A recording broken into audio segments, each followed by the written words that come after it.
be good. Okay, let's see. If I go like this, and then I go like this, and then I go here. Can you guys Yeah. see that? Yeah. Okay, It's, I'm gonna do that. I'll make you a little bigger. Okay. Okay, so I'm just gonna kind of fire through, and if you're like, "Oh my God, please stop! I want to look at this closer." This is the first day that we shot Patti LuPone's character in her when she's like reading their fortunes and she's kind of pretending to be a divination witch, even though she really truly is. This is us on set at the mall in Atlanta, where we actually shot at a Hot Topic, which was hilarious. Because Billy's character is so like Hot Topic adjacent, or there's at least jokes about it. But this is the director of photography sitting on the floor here, framing up the shot with Catherine and Allie, and we're figuring out. That's my assistant designer, Christine Casaus. She's amazing. I just thought this was so funny how Patty's lips were like all made big by the thing. This is a robe that we made for Catherine for the fight scene when Aubrey Plaza's character bursts into the house. I'm trying to like skirt around the well, spoiler alerts here. But I found this fabric downtown and it's so cool and I loved it so much and made her this robe, but we ended up going with a different robe. So now this is Catherine's bathrobe. Wait, you found it? That fabric existed? Yes, this is on a giant roll at Rag Finders in downtown LA. Oh my God. I know, I love it. Um, this is the day that we were shooting the scene where she transitions through Oh all my God. the which was It's such a so treat. good. Yeah, this was us zooming in on the naughty and her butt. This was so How fun too many? because we Yeah. made these costumes for WandaVision, and I was like, well, they were some of them were really brief. Like this one was only in the opening sequence of an episode of WandaVision, and here it got a lot of play. You had to do like, how many did she go through? She went through at least six, I think, right? Like in that moment when she. We did every decade in WandaVision except for the 60s. We skipped the 60s. So this is what it looks like when Agatha Harkness calls you on FaceTime. This was us, getting her nails and everything right. I just loved this moment. This is Jack Schaefer, who is the writer creator of WandaVision, and she's the writer creator director of Agatha. She's a true genius, you guys. She's just the best. And we're actually gearing up to do a pilot together. We're gonna do a Disney pilot next month. Um, yeah, some more fun stuff coming.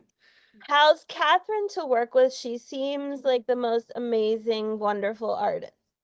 She is exactly that. She's one of my favorite humans on the planet.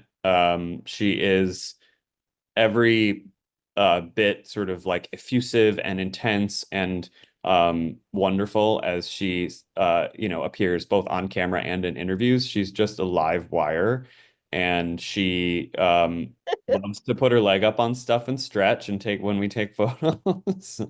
We did a little photo shoot. This was the school where we shot that sequence, and the changing room was upstairs, and it was, sort of like painted like this junior high. There's my dog in the makeup trailer. Everybody's No. getting their makeup done. This was us on the set of the beach house, figuring out all of that. That's my dog. That's my other assistant designer, Maddie Carroll. Okay, it's a little bit of a spoiler, but that, Daniel, that this is exactly what I was going to ask you. It's just that was everybody just in prosthetics for this moment? It Yes, was ridiculous. yes, totally insane, and it was really Yeah, hard to keep a straight face all day. I bet. I mean, just, you know, really wild. Yeah. This is the woman that played Lorna Wu, who's Alice Wu Gulliver's mom, and The this mom. necklace is something that we made, and the claws of the demon that are the family curse were a super important part. So we designed this necklace where the claws were like clutching on to her, where eventually it would reveal that they had the burn scars that were from this invisible generational demon. Oh, this is funny. Those little I mean, yeah, you had to take those pictures that I day. mean, They were yeah, this is these poor women. They just were trying to eat their fried rice, and it just was impossible because their faces were entirely made of rubber. It does make you, not want to get any work done after that, Yeah. right? You Like a know, little I bit mean, like this could happen to you. exactly. This was us This having a fitting in Patty's trailer, figuring out her look for the recording studio. that But was you know, such a beautiful one we made episode. this belt. We put all the stones on this belt, and we made had matching shoes that you barely saw on the show, but they had some fun stones on the toe. And Sashir Zameda, ever the most beautiful goddess, always. These are my two assistant designers, Maddie and Christine, and this was us figuring out. This is the Ghost Agatha costume. And Yeah, the show was made with almost entirely practical effects. And so we, as the costume department, were trying to figure out how we could contribute to that without having to rely so much on the visual effects and yeah. computer generated images. And so when we discussed like how Agatha would um, reemerge in the end of episode 8, that she be sort of like a light being and that she be made of light. And so we actually worked with this company in Italy called Dreamlux that makes this organza that is woven with fiber optic Uh-huh. threads, like glass fibers, and can be lit. And so we practically lit her from inside. So the entirety of her torso and skirt are lit from within. And so is the cameo up here. See those little details, some of them that you don't get all of that, but all the thought and work goes into it. And you'd have to now we can go back if we're able and watch it again and look even more deeply at these little beautiful things that you've incorporated.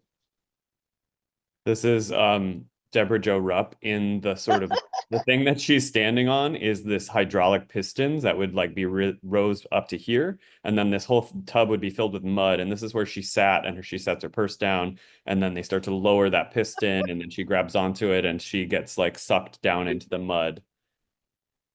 Wow. That's so technical. I love this episode. I think that's that one and the plastic, the like blown up faces really. Yeah. Yeah, so fun. These pants were fun. We printed these. We made this graphic and Who do you work with for custom printed textiles? well, I have a graphic illustrator, my friend Sergio, who I work with for the actual art. And then we do a lot of printing with a company in Los Angeles called by design screen printing, and they do like basically all of the superhero stuff, so all of the dimensional screen printed stuff that you see that makes them look sort of like scaly or sort of like they're made of tiny sort of geometric shapes, and sometimes it's Yeah. imperceptible, but they do really incredible stuff where they can screen print on top of screen print to create these dimensional things, and each layer can be a different color ink, and like you can print one Wow. layer of one color of ink on top and one color on the side so that when you move past it, it sort of does this like magical flip-floppy. We use that a lot. They do that. They do the printing too with the texture as well. Do they do Yeah. that? That's Yep. amazing. It's really amazing. It's really fun to design and work with them. Um, yeah, just so cool. This was us figuring out what her hair should be as the Wicked Witch. We made the hat, and this was actually the wig that she wore in WandaVision, in the Halloween episode when like Vision comes up to her in the car and she's like sort of has this whole episode moment. But we decided to go more traditional, like the film with Wizard of Oz. Here you can see her wearing the dress with all the light. This is a nice detail close up of Vertigo. She was the leader of the Salem Seven, all of the Oh witches my all God, they were in so black. scared. And she was a cicada was her animal. And so we actually sourced all these beetle carapaces from Thailand and Hmm. hand stitched them all over the costume. You can see the little beetle heads, their little eyes staring Oh at. my God, they came with their heads. I They know. usually just are the I wings. know. Wow. We used every piece of it. And then you did a lot of work on the Salem 7 with the tying the knots and the braiding, right? With all of like this fan lacing Yeah, here. yeah. Yeah, that was something I really wanted because I love fan lacing. I think it's so cool, and I wanted it to be like, that they're so tortured, these characters. So I wanted them to have this sense of like tension and being restricted, and that what they wanted was Agatha, but they had all these restrictions. They had these masks that were holding them back, and they had this lacing. Yeah. And so that you see the tension of it, sort of gathering and coming up here, and then it's like an explosion, and the explosion, the energy shoots outwards with the cicadas. Because there would also be this moment that we knew she would sort of have cicadas burst out of her mouth. So I wanted that energy to be in the costume. And who did the build? This was in our shop in Atlanta. We had a shop in LA and Atlanta Nice. for most of the show, but we Yeah. shot in Atlanta. And so this was done by Mariah McCormick, who was just one of my incredible cutters, table persons, who And she did this beautiful work. She also did like the Green Witch. Um, yeah, that's a beautiful one. yeah, Hawaii. There was a luau. A luau just happened. It just went there by. was. This is the first day that we had Aubrey. Aubrey in the Lady Death costume. This is when she wakes up Alice's character. Her looks were just magical. This was really fun to do Maleficent. It That was was a like fun such a dream. one. So what's the headpiece made of? The Is headpiece it is leather? it's mostly all leather. Yeah, it's a felt skull cap that's like hardened with lacquer, and I know then how to make those. yeah, did you guys work on that? Yeah, we did some of those for another Amazing. friend. Yes. Yep. So it's a felt skull cap, and then the edge of it has a wire that is incorporated, and then the entire thing is covered in leather and wrapped in leather and painted as well. Um, Yeah, that whole thing. He looked like he was having the best time oh man, yeah, he sure wearing that. I don't see how you couldn't. this Oh, you stop me when it's time. yeah, I, we can. I could I go think we through can. forever. I love this album. It's my favorite album Yeah. that ever came. This was in episode 9 when we see her running through the forest. We originally had the idea that she would have her corset, and we actually made this corset, and we had these like little like wing motifs to bring in the crow of it all. But at the end of the day, because pregnant women would have had a corset at the time. Yeah, yeah, Wow. But at the end of the day, we decided that it wasn't necessary and it was going to be too much business because we were going to rig it so that, of course, it would rip open. yeah. And she would sort of burst it off, but it was more than we needed, and we decided we didn't need it, so we went without it. I loved this look. This was all period too. Then you had to go in. You have to do all different periods, which is So many gotta be. periods. It's like it's partly really fun, isn't it? So fun. I mean, are you kidding Hard me? and fun. Hard and so fun. Yes. These are some witches. That's my The dog. doggy in the field. Okay.